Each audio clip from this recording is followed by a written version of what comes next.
Breaking news చూస్తున్నాం. కేంద్ర మంత్రులపైన deputy CM బట్టి విక్రమార్క తీవ్ర స్థాయిలో మండిపడ్డారు. రాజ్యాంగ నిర్మాత భారతరత్న డాక్టర్ బిఆర్ అంబేద్కర్ ను అవమానించేలాగా కేంద్ర హోంశాఖ మంత్రి అమిత్ షా వ్యాఖ్యానించడం రాజ్యాంగాన్ని అవమానించడమేనని బట్టి విక్రమార్క విమర్శించారు. అమిత్ షా వ్యాఖ్యలను నిరసిస్తూ ఏఐసీసీ పిలుపు మేరకు ఖమ్మం జిల్లా కేంద్రంలో జిల్లా కాంగ్రెస్ పార్టీ నిర్వహించిన నిరసన ర్యాలీలో మంత్రి తుమ్మల నాగేశ్వరరావుతో కలిసి బట్టి పాల్గొన్నారు.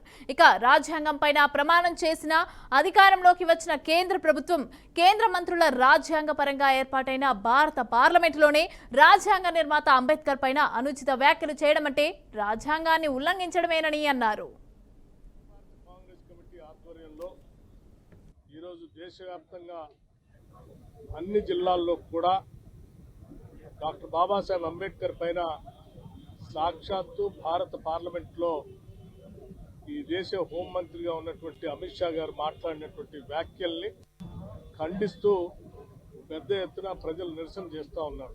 భారత రాజ్యాంగం యొక్క నిర్మాణం, దాన్ని అందించినటువంటి బాబాసాహెబ్ అంబేద్కర్ గారి యొక్క కృషి అనేది ప్రపంచంలో ఉన్నటువంటి మేధావులంతా కూడా గౌరవించి ఈరోజు అంబేద్కర్ గారికి పెద్ద ఎత్తున నివాళులు అర్పిస్తున్నటువంటి సంగతి కూడా మనందరికీ తెలిసిందే. ఈ స్వతంత్ర భారతదేశంలో ప్రజాస్వామ్యయుతంగా రాజ్యాంగబద్ధంగా ఏర్పడినటువంటి భారత పార్లమెంట్లోనే ఈరోజు అమిత్ షా గారు మాట్లాడటం అంటే ఈ దేశ ప్రజాస్వామ్యాన్ని, ఈ దేశ భారత రాజ్యాంగాన్ని అవమానపరిచినట్టుగా మనం అందరం భావించాలి.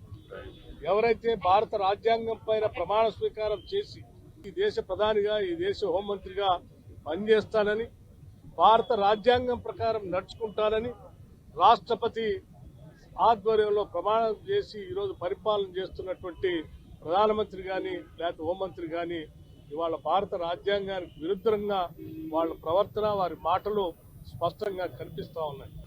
భారత రాజ్యాంగాన్ని అవమానపరుస్తూ అంబేద్కర్ అంబేద్కర్ అంబేద్కర్ అని 10 సార్లు వారు ఆ పార్లమెంట్లో మాట్లాడుతూ ఆయన అవమానించేటట్టుగా మాట్లాడినటువంటి మాటలు ఈరోజు ఈ దేశ ప్రజాస్వామ్యం పైన గౌరవం ఉన్న ప్రతి ఒక్కళ్ళు కూడా ఈ దేశంలో బాధపడతా ఉన్నారు. అఖిల భారత కాంగ్రెస్